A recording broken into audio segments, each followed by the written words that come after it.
galera, eu sou a Yasmin, sou estagiária do 4º ano de formação de docentes e hoje estamos aqui para aprender sobre as propriedades físicas da matéria. Então, bora lá.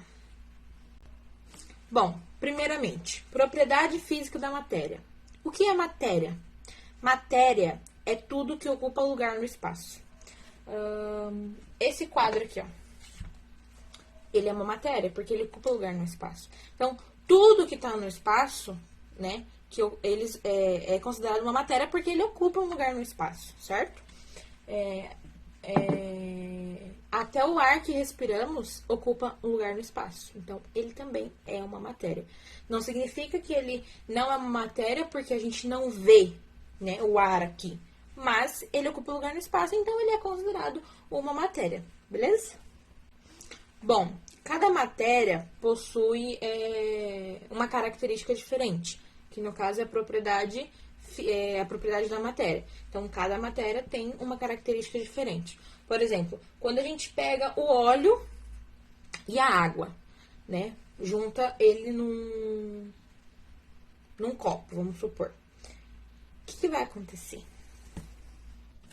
E aí, o que será que acontece? Sabe o que acontece? O óleo, ele não se mistura com a água. Então, a gente consegue perceber rapidamente que a água se posiciona em um determinado lugar e o óleo se posiciona em outro lugar, vamos dizer assim. E esse fenômeno é chamado de uma propriedade da matéria, certo? É uma característica da matéria e é chamado de heterogêneo. É isso que acontece. Olha só que interessante. Tá vendo? Que aqui eu tenho a minha água e aqui eu tenho o óleo, certo? Então, vocês conseguem ver que ele não se mistura? O que acontece aqui? Eu vejo duas fases, a água e o óleo, certo? Então, o óleo não se mistura com a água. Normalmente, a gente tem essa experiência aqui quando a gente vai fazer bolo, né? Por exemplo, tá lá misturando tudo no liquidificador. Aí coloca o leite, o açúcar, o óleo e assim vai indo. Quando você olha, você consegue ver nitidamente essa divisão, porque o óleo não se mistura, certo? Então, esse fenômeno aqui é chamado de heterogêneo. Agora, se eu pegar água e álcool e misturar, eu não consigo ver duas fases igual eu vejo no óleo e na água, certo? O que vai acontecer? Ele vai se misturar. Esse fenômeno também é uma propriedade da matéria, é uma característica da matéria. E que, então, o nome dele é homogêneo, porque ele se mistura, certo? Então, heterogêneo é quando forma mais de uma fase, como o caso do óleo e a água. E o homogêneo é quando eles se misturam, certo? Um exemplo bem nítido, né, de se ver é o caso do óleo com a água para o heterogêneo e o álcool e a água para o homogêneo. Diante disso, agora a gente vai conhecer um pouquinho mais sobre as propriedades gerais da matéria, independente do seu estado físico, sólido, líquido ou gasoso, certo? Então, primeiramente, a gente tem a inércia. O que é inércia? Inércia é quando uma matéria sempre apresenta a tendência de manter o seu estado, seja em repouso ou seja em movimento. A não ser que tenha uma força externa, né, para fazer com que essa matéria esteja em movimento ou não. Logo depois, a gente tem a massa. O que é massa? Massa, então, é uma grandeza que indica a medida da inércia ou da resistência de um corpo.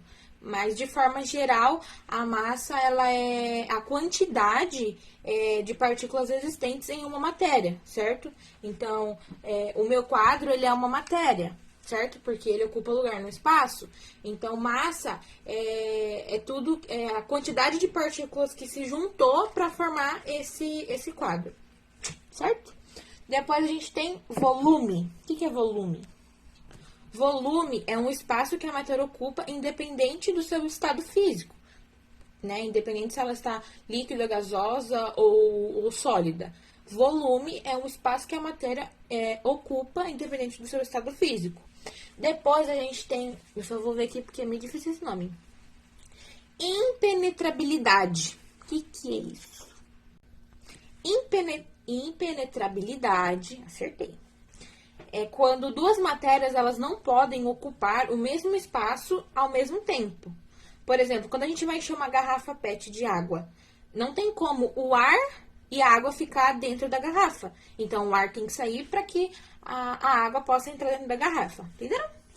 Depois, a gente tem compressibilidade. Compressibilidade. O que é isso? Bom, compressibilidade, acertei.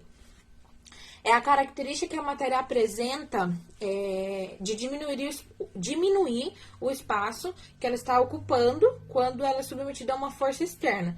Por exemplo, quando a gente pega uma seringa e a gente tampa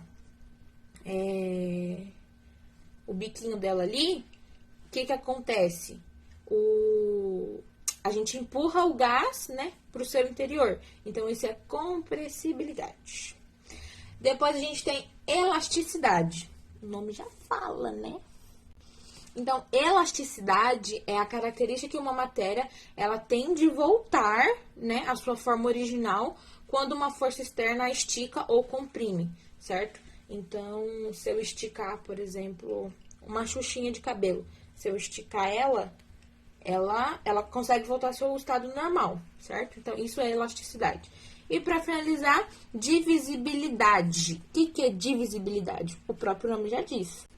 Divisibilidade é a capacidade que a matéria possui de ser dividida inúmeras vezes, várias vezes, sem deixar de ser o que ela é, certo? Então, isso acontece porque não há modificação na sua composição química. Beleza?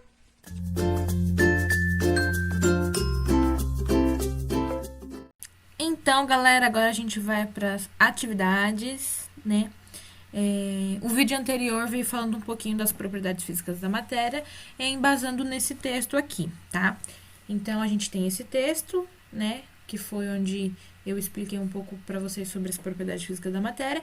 Então, agora vocês vão ler para fixar mais o que foi dito nos vídeos anteriores, tá? Então, aqui tem tudo certinho falando, tá? Agora, vamos para as atividades. Então, vamos lá. Atividade 1. Então, vai ser basicamente uma interpretação de texto, né? Então, vamos lá. 1. De acordo com o texto, responda as questões abaixo. Então, é embasado no texto, tá bom, pessoal? Conceitue o que é matéria. Então, vocês vão conceituar, de acordo com o texto, o que é matéria, beleza? Depois, ali, 2. Explique o que é homogêneo. Então, eu até trouxe um exemplo para vocês, né? Falei bastante sobre heterogêneo e homogêneo. Então, explica de acordo com o texto, né? O que é homogêneo. E a 3, o que é heterogêneo, beleza? Se vocês quiserem também, na 2 e na 3, vocês podem exemplificar, igual eu exemplifiquei no vídeo anterior, ok? 4. Cite as propriedades gerais da matéria. Então, no texto também vem falando quais são as propriedades gerais da matéria. Agora, vamos lá. 5. Aponte as alternativas abaixo em homogêneas e heterogêneas. Então, como vocês já sabem o conceito de homogêneo e heterogêneo, então essa daqui vocês vão tirar de letra. A, álcool e água. B, água e areia. C, água e óleo. Então, dessas duas vocês vão falar o que é homogêneo e o que é heterogêneo. Bom, então agora a gente tem um texto explicando o ciclo hidrológico, tá? E o ciclo da água. Então, vamos lá. O que é o ciclo da água? O ciclo da água é o processo natural de circulação da água na Terra. A água evapora de rios e lagos e volta para o céu, a atmosfera. Depois, cai sobre a Terra em forma de chuva. É interceptada pelas folhas das árvores, que posteriormente irão fazer o processo de evapotranspiração. Infiltra para o subsolo, escoa e abastece rios, lagos e mares. Este ciclo, como o próprio nome nos faz pensar, é um movimento da água que ocorre todos os dias, um processo constante.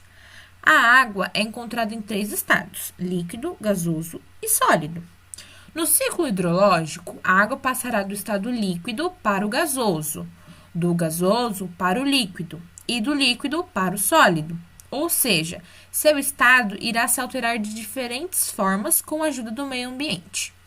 Bom, esse texto está explicando para a gente, né, o que é o ciclo hidrológico e o ciclo da água, certo? Ele está bem objetivo, bem claro. Depois de ler esse texto, né, vocês lerem de novo, né, para fixar bem o que foi passado, vamos para a atividade. Interpretação de texto. Explique como ocorre o processo natural de circulação da água na Terra. Então, com base no texto, vocês vão explicar como esse processo ocorre. 2. Marque verdadeiro, V para verdadeiro e F para falso. Então, vamos lá. A. O vapor de água que sobe da Terra para a atmosfera, encontrando camadas finas, se condensa e forma as nuvens. B. No ciclo da água, a chuva não tem importância fundamental para os animais e plantas. C. No solo, a água da chuva pode escorrer até um rio, lago ou mar. D.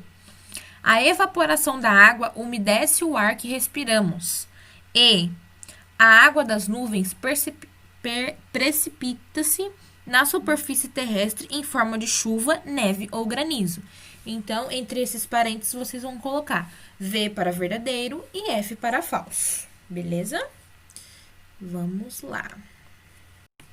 Na atividade 3, a gente tem um desenho aqui. Vamos ver o que se trata essa atividade. O desenho abaixo mostra o ciclo da água na natureza. Escreva nos retângulos em branco o nome de cada um dos processos representados.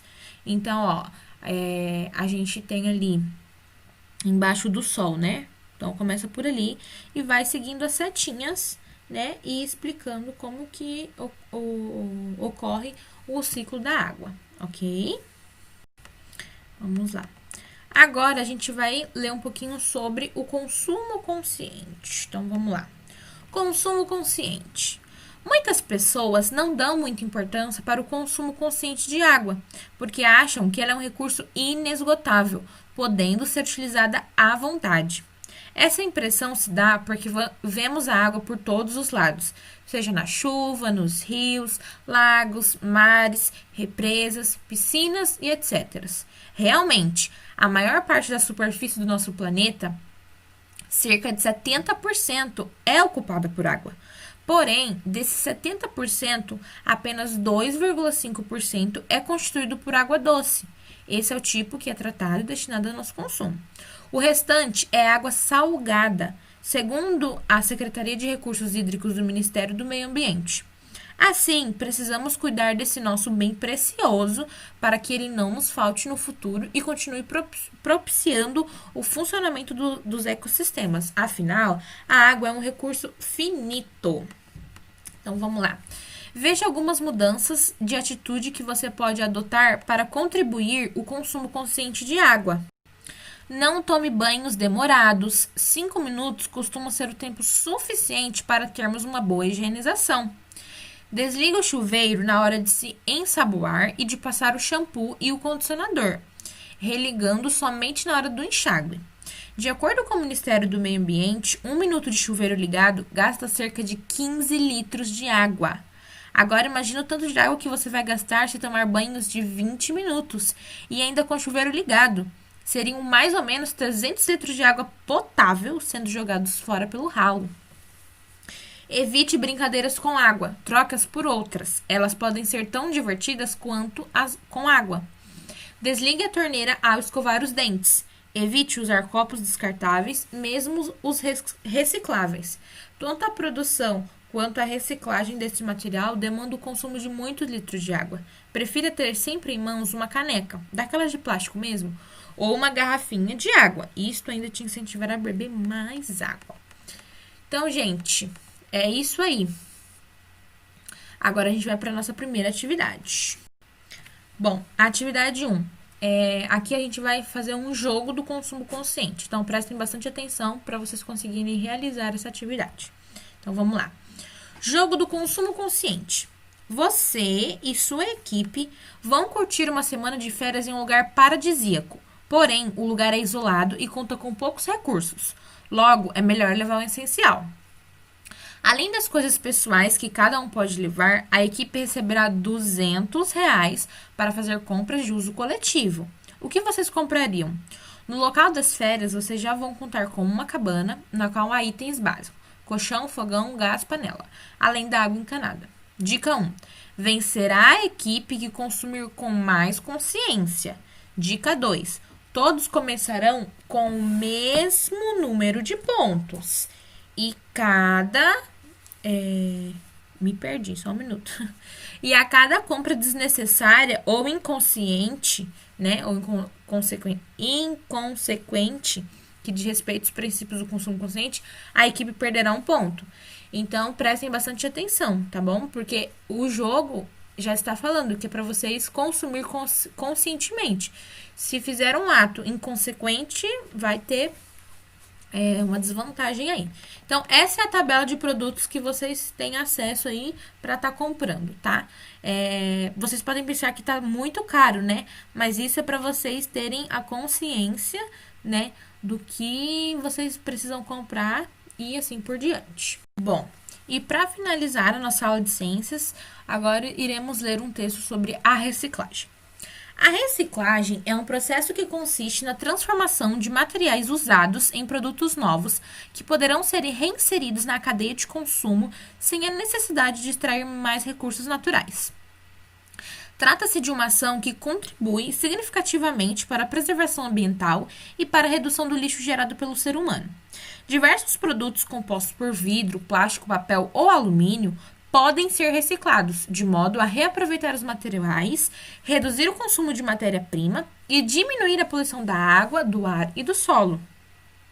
Além disso, a reciclagem minimiza a quantidade de lixo acumulado em aterros sanitários e lixões, contribuindo para a redução de produção de gases tóxicos e de chorume, substâncias muito prejudiciais para o ambiente.